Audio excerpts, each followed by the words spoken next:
안녕하세요. 오늘은 10월 7일 수요일입니다.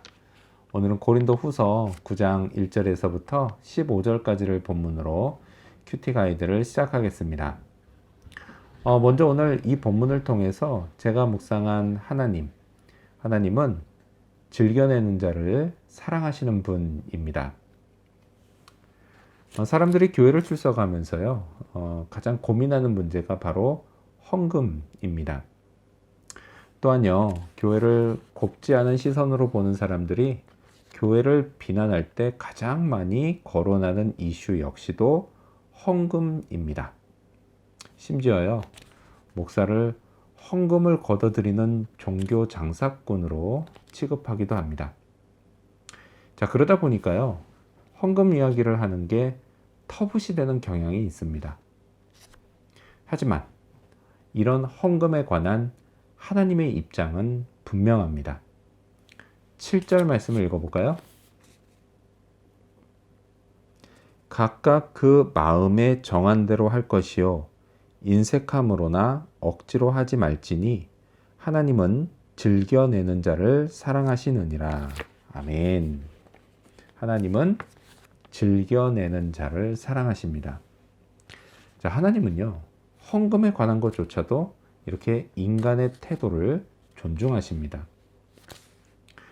사실 많은 사람들이 헌금을 하냐 안 하냐 보다는요, 헌금을 얼마나 해야 하냐에 훨씬 더 관심이 많습니다.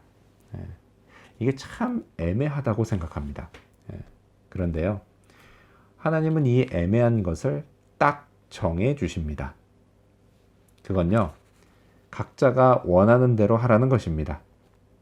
인색함으로나 억지로 하지 말라고 하십니다. 헌금을 놓고 고민하는 사람에게 이 말씀은 정말 은혜로운 말씀이 아닐 수 없습니다. 하지만요, 그 다음에 하신 말씀, 즐겨내는 자를 사랑하신다는 말씀을 반드시 기억해야 합니다. 하나님의 사랑은 인간인 제게 언제나 좋은 것으로 돌아오기 때문입니다. 6절 말씀을 읽어볼까요? 이것이 곧 적게 심는 자는 적게 거두고 많이 심는 자는 많이 거둔다 하는 말이로다. 아멘. 내가 인색함으로나 또 억지로 하지 않고 즐거운 마음으로 기꺼이 드리는 헌금을 하나님은 기억해 주십니다.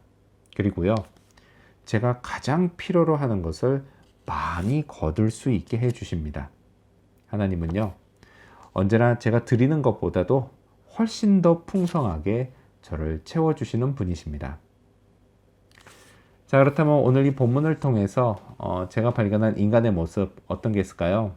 오늘은 넉넉함과 은혜를 경험하는 모습을 볼 수 있습니다.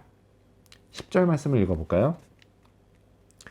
심는 자에게 씨와 먹을 양식을 주시는 이가 너희 심을 것을 주사 풍성하게 하시고 너희 의의 열매를 더하게 하시리니. 아멘. 자, 이 말씀에서 심는다는 것은요, 헌금하는 것을 말합니다. 자, 하나님은요, 심는 자에게 그가 심을 씨도 주시고 그가 먹을 양식도 주시는 분이십니다. 하나님은요, 즐거운 마음으로 심고자 하는 자에게 그가 심을 것을 풍성히 주십니다. 바꿔 말해서 뭐예요? 하나님이 내게 먼저 헌금할 돈을 주신다는 뜻입니다. 그것도요, 제가 즐거이 드리기를 원하면 정말 즐거이 드릴 수 있을 만큼 풍성히 주십니다. 이 10절 말씀대로요, 풍성하게 하시고 또 더하게 하시는 것은 자기 백성을 향한 부요하신 하나님의 성품입니다. 11절 말씀을 읽어볼까요? 너희가 모든 일에 넉넉하여 너그럽게 연보를 함은 그들이 우리로 말미암아 하나님께 감사하게 하는 것이라. 아멘. 바울은요, 고린도 교인들이 모든 일에 넉넉해 너그럽게 헌금했다고 말합니다. 그런데 이 말씀을요, 고린도 교인들은 부자라서 헌금할 돈이 많았다, 이렇게 오해하면 안 됩니다. 이 말씀은요, 예루살렘 교인들을 돕고자 하는 고린도 교인들에게 하나님께서 넉넉한 마음을 주셨고 그들이 헌금을 많이 드렸다라는 뜻입니다. 자, 즐거운 마음으로 헌금할 때 내가 받는 풍성한 것들이 있죠. 근데 그런 것들 중에 하나가 바로 이 넉넉한 마음입니다. 분명히요, 내 주머니에서 돈이 나갔는데요, 희한하게도 마음이 넉넉해집니다. 뭐든 움켜쥐고 있어야 안심이 되는 그 가난한 인간의 본성이에요. 이런 넉넉함이 느껴진다는 것은 정말 하나님의 은혜가 아닐 수 없습니다. 또한요, 그 돈이 없어도 내가 살 수 있도록 내게 먹을 양식을 주시는 하나님의 은혜, 그 은혜도 경험하게 됩니다. 자, 그렇다면 끝으로 오늘 이 본문을 통해서 나에게 주시는 교훈이 뭘까요? 그건 지극한 은혜를 계속 받자입니다. 제가 가장 필요로 하는 게 있다면요, 그건 단연 하나님의 은혜입니다. 이 은혜가 없이는 이 험한 세상을 살아갈 수 없기 때문이죠. 잘 생각해 보면요, 은혜도 두 종류로 나눌 수 있는 것 같습니다. 하나는 뭐냐? 그냥 내게 부어지는 은혜입니다. 이걸 굳이 자동차에 비유하자면 기본 옵션이랄까요? 예를 들면 이런 거죠. 구원받은 은혜. 그게 여기에 속합니다. 자, 그리고 다른 하나는 뭐냐? 그건 바로 내가 받아내는 은혜입니다. 물론요, 은혜가 전적인 하나님의 호의라는 측면에서 내가 받아낸다 라고 하는 말은 좀 어폐가 있습니다. 근데 이제 저희 부족한 실력 때문에요, 제가 이렇게밖에는 표현이 안 됩니다.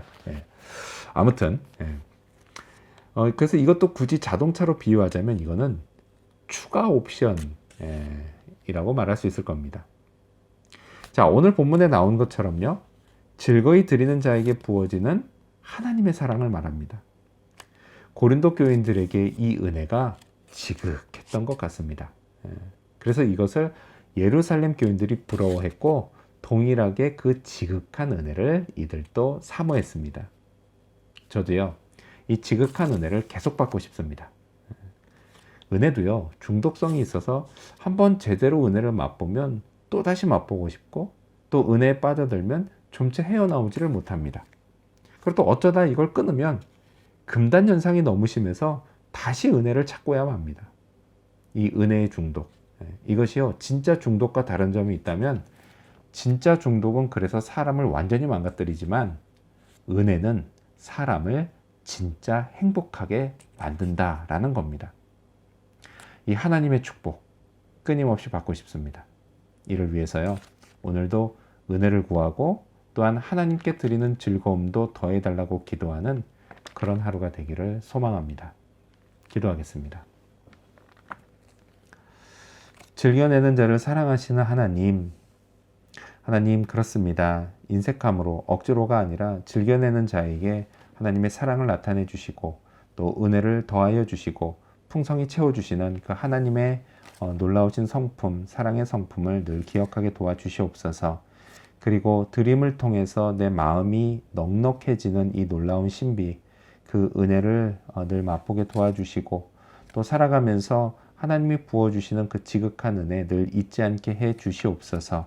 언제나 내가 드린 것보다 훨씬 많은 것을 내게 주시고 내가 하나님께 드릴 수 있도록 먼저 주시는 그 하나님을 늘 기억합니다. 그러기에 오늘도 은혜를 구하고 또 즐거이 드리는 그 즐거움을 더욱 사모하는 그런 마음 주시기를 구합니다.